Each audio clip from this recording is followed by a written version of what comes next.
Welcome, my name is Phil Taylor and I'm from bodylanguagematters.com. Today we're going to be looking at why a man would take off his wedding ring, and we'll also look at why he might not have it on at all. We'll also look at why they play with their rings as well. Now before we do that, I want to get into a little bit about me so you've got a little bit of background knowledge and understanding of why you should listen to me, if you should at all. I started studying body language around about 5 years ago. I'm a close-up magician, so it was really sort of imperative that I understood how people interact with each other. I've been a magician for 20 years, and also how to sort of build rapport very quickly in new groups, new dynamics, new settings, new environment. And so about 5 years ago I started reading around the topic, watching YouTube videos, and then 2020 come and it allowed me to have enough time to really study the topic and really delve deep into how to use body language to open up groups, sets and people, interviews. I also work in the corporate industry, so I know a lot about using body language in meetings, on Zoom calls, in interviews and so on and so forth, so in that setting as well. And I'm also a dad, so using non-verbal communication to speak to my kids, to my wife. So yeah, there's a lot about me and why you should listen to me or not. But today we're just here to talk about a wedding ring and why somebody may not have it on. For me, I don't like wearing rings. I don't like it at all. I don't like the feeling. I don't like the metal on my body. I don't wear any jewellery, and so I simply do not have a ring on my finger.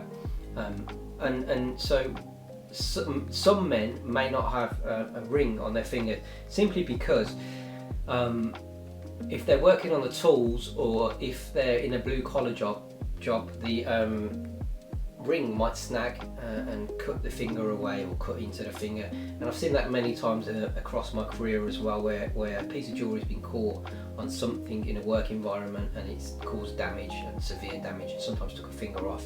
So some men might not wear a ring. It's not that they're not less committed, they just don't like the feel of the metal, and it's a health and safety thing as well.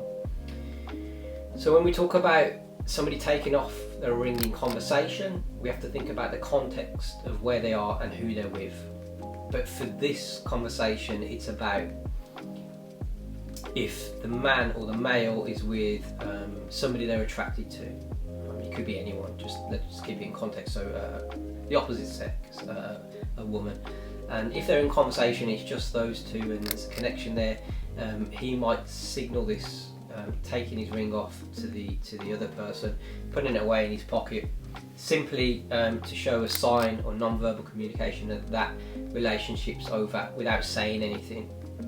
Another sort of area that I've seen quite often is if there's a mutual attraction, because we're all human, we go out, we interact with other people, and we're attracted to other people. We don't stay, we are loyal to our wives and husbands, but naturally we're going to be attracted to other people in conversations for our life. And if somebody touches their ring in a conversation, 9 times out of 10 is to signal that they're married and they're in a committed relationship, and that's a big thing as well.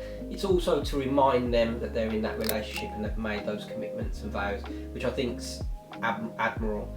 So yeah, that's one of the reasons. Quite often we see people playing with their rings, or rubbing their rings, or even taking them off, or messing around with the ring. And this is a pacifying gesture. This is to self-soothe that person. So if you ever see somebody and they mess with a ring in a conversation, just think what happened before in that conversation to trigger that sort of movement. Now, it might be a habit, but if that person is in high stress, they may just do this, and this moving of the ring, and that person's stressed out. So just think what happened prior to that movement of the ring. You will also see this as a almost like a passed on non-verbal gesture throughout families. So for example, we'll see the royal family quite often. We'll see Harry mess with his ring, and this comes from Charles, because we saw this, and we'll see this quite often where Prince Charles will mess with the ring, and I think this comes from Philip as well, and it's just passed down through the generations of a non-verbal tell. I mean, you could go down the lines of saying if they're messing with a ring, it's higher status, but I don't know, in this day and age, would you really? I don't know, maybe, who knows. But anyway, yeah, so I hope that's cleared up a little bit about the rings and why somebody might not wear one, why somebody might take it off, and why somebody might be messing around with a ring. So please check out our website, or my website, bodylanguagematters.com. There's loads of stuff on there, loads of topics covered about body language and non-verbal communication. We also look at persuasion, because I think persuasion goes hand in hand with body language, and how to just get ahead, eke ahead, if you will, you know, and understand how to communicate better as people. Anyway, thank you for listening, and yeah, thanks again. And please like and subscribe below. Thank you.